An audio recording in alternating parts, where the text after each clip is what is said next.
Donc après, le jardin n'est pas parfait, on sort de 3-4 semaines de canicule, donc forcément il y a eu de la casse. Donc, mais bon, après ce que je voulais vous présenter, c'est quand même un peu la démarche.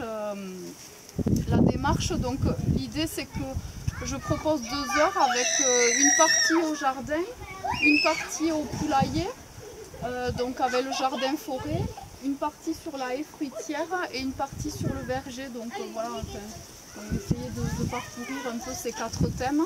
Surtout, comme je suis très bavarde, n'hésitez pas à me couper si vous avez des questions parce que bon, voilà, je suis un peu trop bavarde. Donc voilà.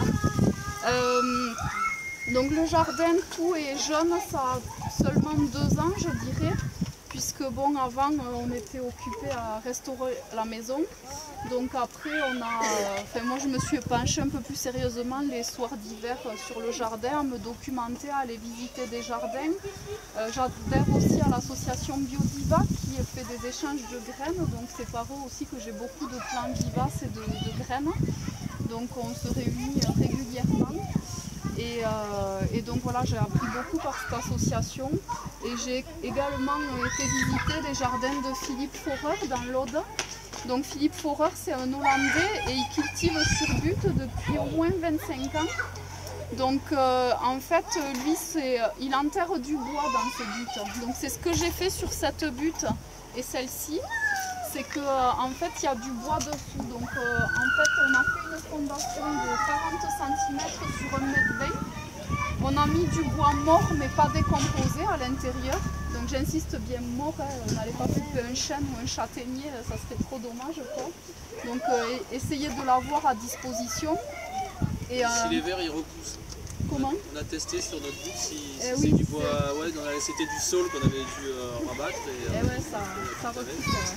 Ça reprend bien. Ouais. Donc plutôt mort, voilà, et pas complètement décomposé. Après vous pouvez y aller avec des gros troncs comme ça peut être des brindilles, faites-le comme vous le sentez.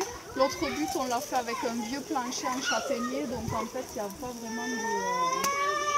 Voilà, mettez ce que vous avez, si c'est des choses, des trucs de taille, vous pouvez y aller. Après vous le mettez par-dessus, vous pouvez mettre de l'herbe de tonte, vous tassez bien avec les pieds, vous arrosez au pire pour tasser, et pour pas qu'il y ait beaucoup d'air. Et ensuite vous remettez votre terre par-dessus et vous mulchez. Alors ce que j'appelle mulcher, c'est en fait pailler. Donc pailler pas seulement avec de la paille, mais ça peut être paille, ça peut être, si vous allez vous balader avec les enfants en forêt, ça peut être des feuilles de forêt, ça peut être de l'herbe. Limitez le foin parce que si c'est monté en graines, vous allez avoir des herbes un peu partout. Vous pouvez y aller aussi avec de la paille, sauf que la paille, il faut faire attention, il ne faut pas mettre que de la paille parce que une fois j'avais fait ça avec des choux et en fait le rayonnement solaire m'a fait crever mes choux en fait par en dessous. Donc mélangez-la avec un peu de pelouse pour que ce ne soit pas complètement jaune. Voilà. Je dirais que plus il y aura de biodiversité, plus vous mulcherez en fait avec des choses différentes, et bien meilleur sera le résultat. Et le bois, par exemple. Ils vont mettre du carton, ils vont mettre, en fait c'est comme une lasagne, ils vont faire des couches de... Ouais, voilà. La lasagne, ils font plus arrosée que le sandwich. Et je sais pas, ouais. C'est vrai que moi celle-là, bon, elle n'a pas été arrosée, à part le pied de courgette que j'ai mis au départ quand je l'ai plantée, là j'ai mis un peu d'arrosage, mais elle n'a pas vu d'eau, quoi. D'ailleurs les fraisiers, vous verrez, ils ont un peu brûlé, quoi. Mais, donc voilà, après, vous verrez en passant, la butte là, elle est un peu vide, ici. C'est parce qu'en fait, j'ai les artichauts qui, quand ils poussent, me font bien 1 mètre de diamètre.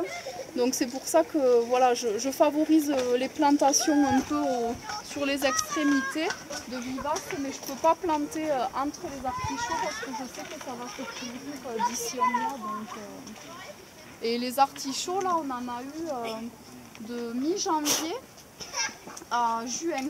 Sauf que j'ai eu des pieds d'arroche, c'est un épinard perpétuel qui s'y est mis et j'ai eu mal au cœur de les arracher, donc je les ai laissés. Vous pourrez prendre des graines si vous voulez. Je trouve la roche mieux que l'épinard parce que l'épinard j'ai essayé d'en semer, soit ça ça montait en graines de suite, soit ça faisait pas, enfin c'est trop compliqué. Donc du coup maintenant je plante la roche, ça fait de belles salades variées parce qu'il y en a de la violette et de... Gardez vos graines tout le temps parce que la génétique se fait d'année en année quoi. Et du coup ça évite de faire marcher les bailleurs et compagnie qui en plus des graines vous vendent le produit, le pesticide ou le fongicide qui va bien parce qu'ils ont cultivé en serre et qu'ils savent que la génétique va faire que derrière vous aurez besoin du fongicide qui va avec. Ouais. Donc il ne faut pas acheter des hybrides et favoriser un maximum les graines que vous avez dans votre jardin. Parce que quand vous regardez ces petites tomates, c'est un peu pour santé.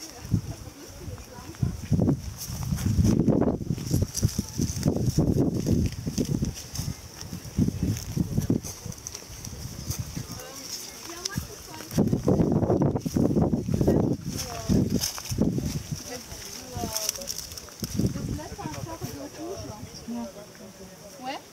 Alors, je vais juste vous apprendre à faire les enveloppes. Comme ça, vous avez ce bord-là. Voilà, ça fait une petite enveloppe. Okay. Donc, je vous fais circuler les papiers pour ceux qui sont intéressés.